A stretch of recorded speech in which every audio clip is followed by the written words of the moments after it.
Hi guys, my name is Rolando. I'm the owner and operator of Eagle Claw Gutters LLC, and here is one of our recent installs that we did in Antique Ivory.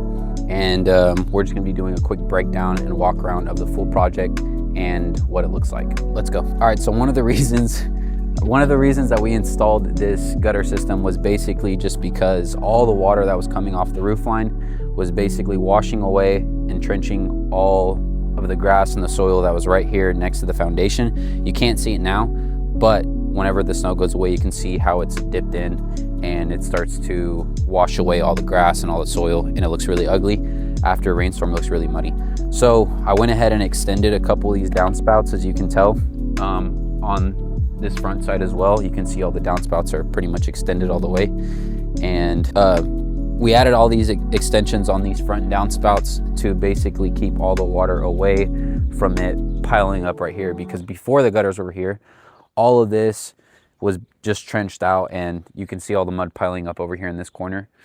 And we went ahead and extended those downspouts. So we might add French drains later just to keep all the water away from the whole foundation and to actually do a full complete water drainage system away from the house.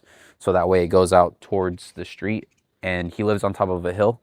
So the water will basically just run smoothly outside. Even though he's already on top of a hill, it's still good to keep that water away from the foundation. So this house does have a crawl space, but as you can see, it's still concrete, so it'll crack over time. Oh, real quick.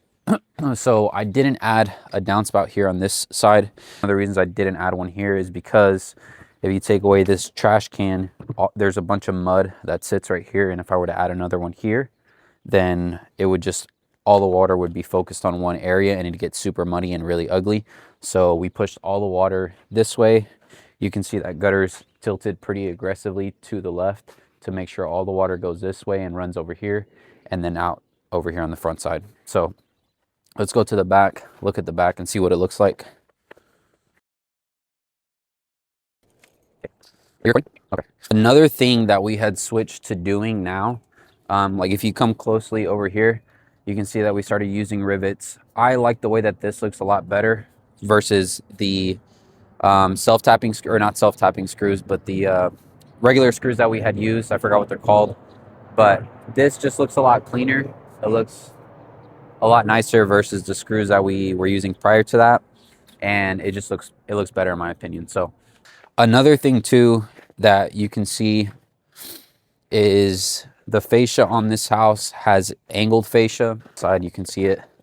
And the way you do these installs is by adding either roof straps, or you can add T-wedges, which I'll grab some here in a little bit and I'll show you guys what those look like.